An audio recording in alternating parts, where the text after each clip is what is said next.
Coming up today, the main opposition party slams the government for its decision to reintroduce state-issued history textbooks. The agency in charge of the project says the books will be objective and fair. French President Francois Hollande is in Seoul for summit talks with President Park Geun-hye. They'll discuss ways to strengthen their already solid ties.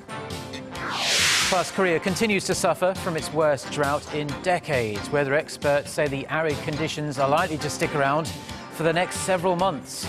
Stay tuned for these stories and more.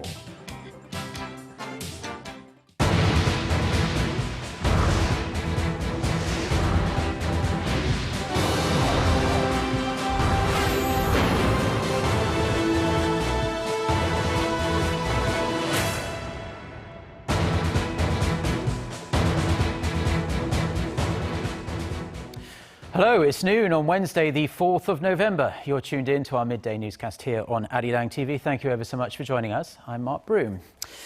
And we start with the latest reaction to the government's confirmation that a single state-issued history textbook will be reintroduced into the nation's secondary schools in 2017. Korea's main opposition, New Politics Alliance for Democracy, is up in arms. The party's leader, Moon Jae-in, released a statement this morning denouncing the government. For more on what Mr. Moon had to say, we are going to connect to our Park Ji-won, who's standing by at the National Assembly. Ji-won, fill us in. Hi, Mark. The NPAD's leader, Moon Jae-in, has just wrapped up a press conference here. Moon slammed the government for unilaterally forging ahead with its plan, ignoring what he said was the public's growing demand that the plan be scrapped. Calling the government's move totalitarian, he urged the public to reject the state-issued textbook. The Liberal Party's leader vowed to stop the government by joining hands with civil organizations. Moon said that from this moment, the NPAD was in this fight for the long haul. He also said the NPAD plans to make use of all legal means available to it, such as filing a constitutional complaint and for a provisional injunction to stop the Education Ministry's move. The Liberal Party is concerned that the textbook might gloss over South Korea's dictatorial past and damage academic diversity and young Koreans' knowledge of history. Yes, Ji-won, the NPAD desperate to see this history textbook plan consigned to history itself. But the government is standing its ground, and more details about the new textbook have been released. Tell us about that. Yes, the National Institute of Korean History, which has been entrusted by the Education Ministry to put the new history textbook together, has just released its criteria for how the book will be written. The head of the institute said that the new textbook will be based on the Constitution and facts, and the public can be assured that the text will be objective and fair. The group of historians who will join the project will be confirmed by the end of this month. The institute plans to complete the book by next November. If everything goes as the government plans, the books will be introduced from March 2017. Well, this has been Park Ji-won reporting live from the National Assembly. Now, the bipartisan standoff over the government-issued history textbook has frozen activity at the National Assembly. Opposition party lawmakers are boycotting a parliamentary budget committee today. The Budget and Accounts Committee was due to review next year's budget for non-economy-related ministries.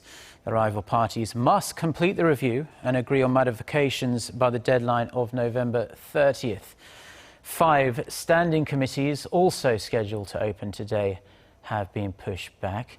Given the level of anger resonating from the main opposition over the textbook issue, it does remain to be seen how long this standoff will continue and how much disruption it is going to cause.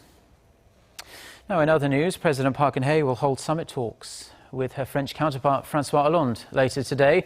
The two leaders will discuss expanding bilateral political, economic and cultural cooperation. Hollande is on a 2-day state visit to Korea, his first trip since taking office.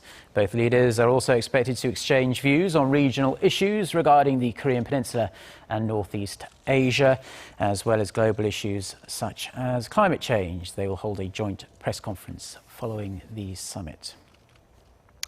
Korea's foreign exchange reserves swelled to almost $370 billion in October, up almost $1.5 billion from a month earlier.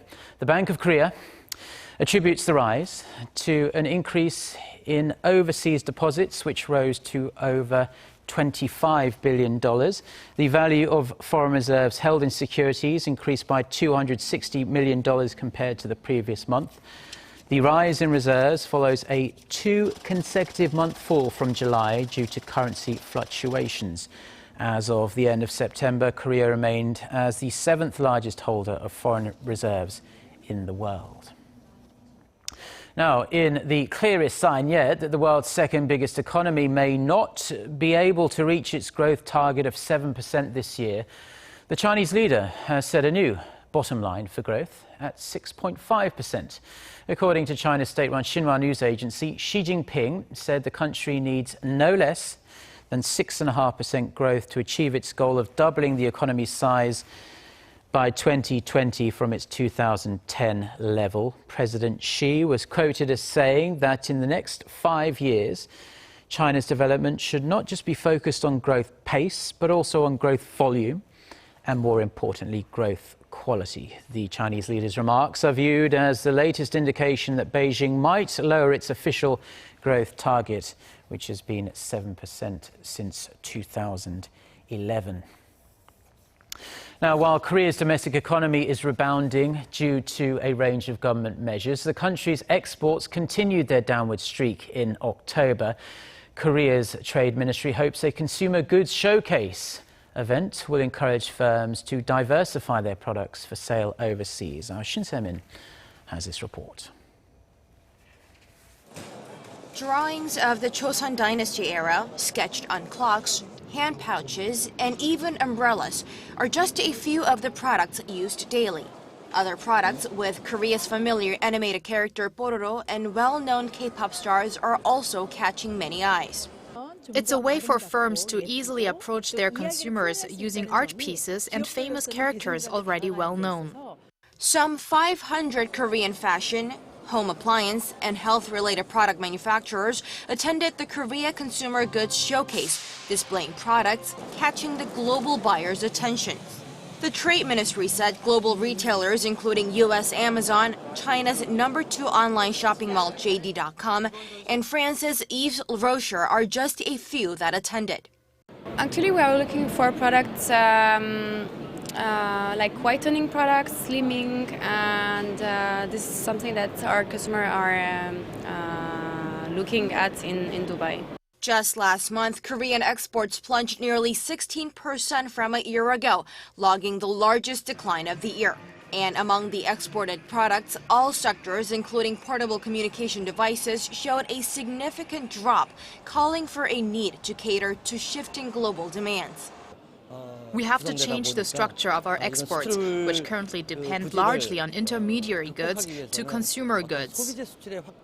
The Trade Ministry added that the showcasing event is designed to help Korean exporters overcome dropping global demand and put large consumer markets like China to good use their free trade deals.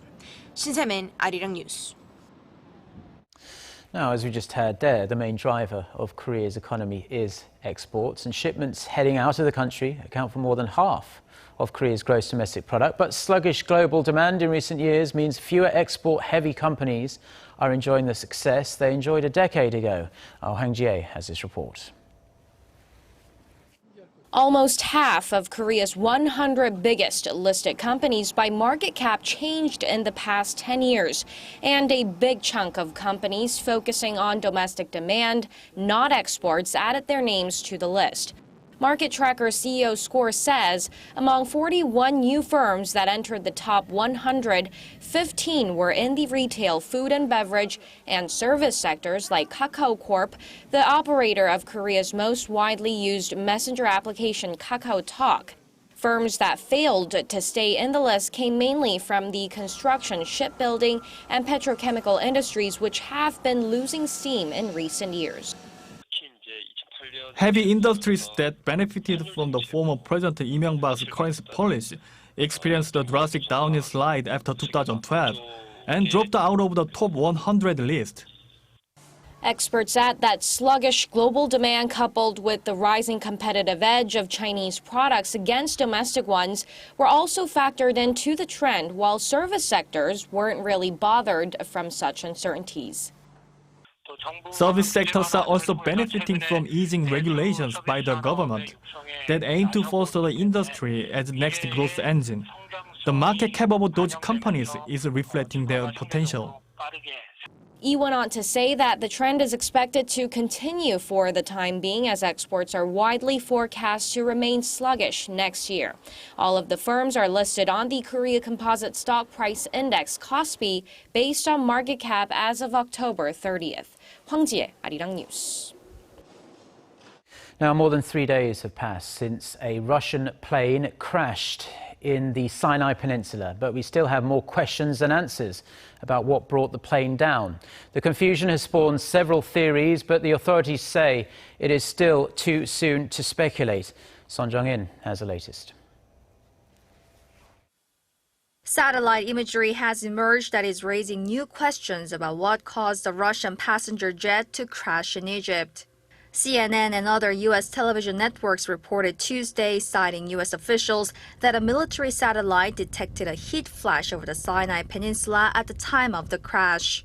Analysts say the heat flash could mean there was a catastrophic event inside the aircraft, including an explosion of a bomb or a fuel tank or a structural problem causing a fire on the plane.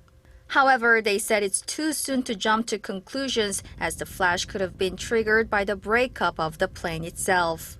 Russian media outlets had earlier reported sources claiming that sounds uncharacteristic of routine flight were heard on cockpit recordings in the moments before the plane crashed. As multiple theories swirl around, an international team of experts has begun examining the black box recorders that may hold a key to finding out what happened.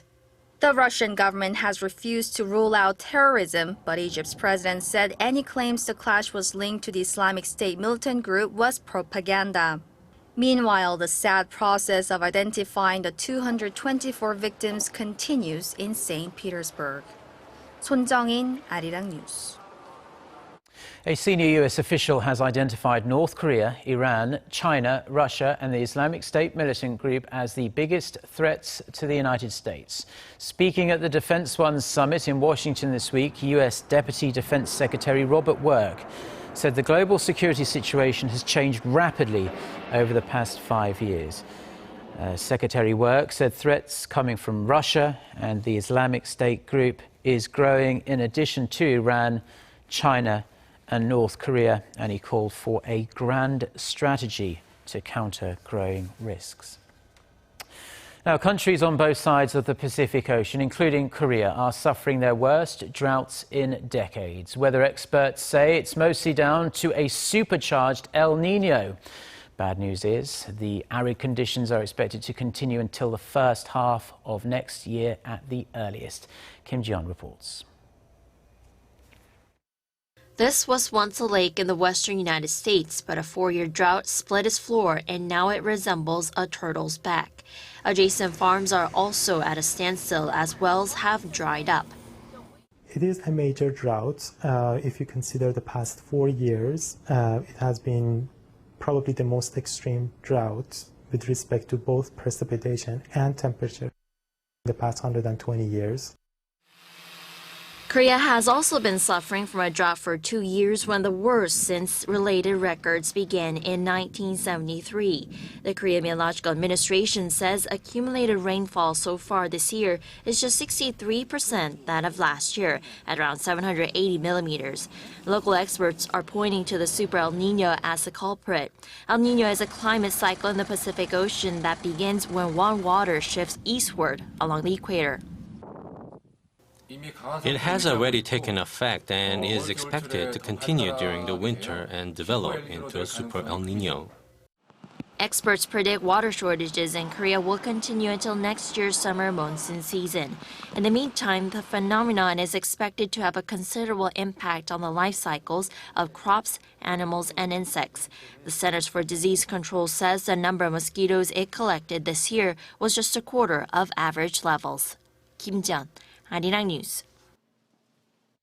Now, $200, that's the minimum annual wage for North Korean workers in Siberia, of course, a frozen wasteland bordered by China and North Korea. The figure comes from a Korea Institute for National Unification report on the state of North Korea's labour situation abroad, forced labour, of course. The report says, excluding taxes and insurance fees, their annual pay never exceeds $3,000.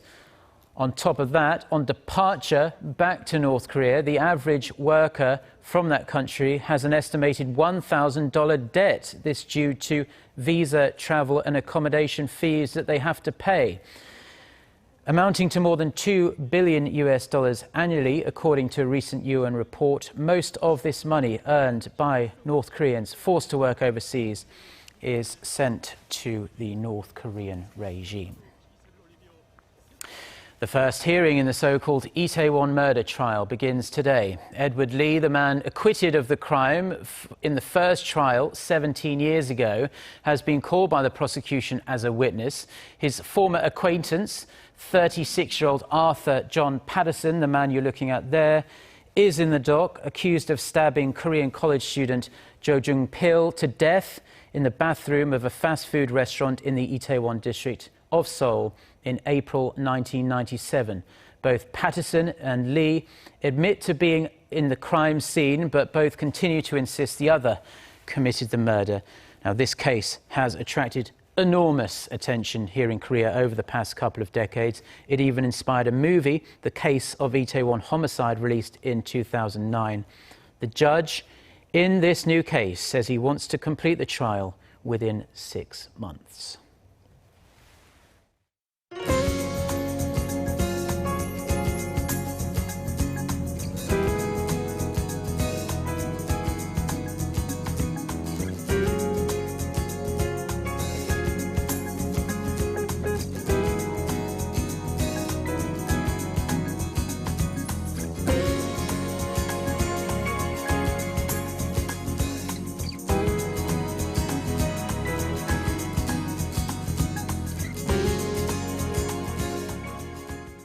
Well, those are stories we've been following on this Wednesday afternoon here in Seoul. For more of the latest, don't forget to check out the website, arirang.com/news. Also worth checking out the smartphone application. You can download it just by searching for Arirang TV. Have a great day. Goodbye.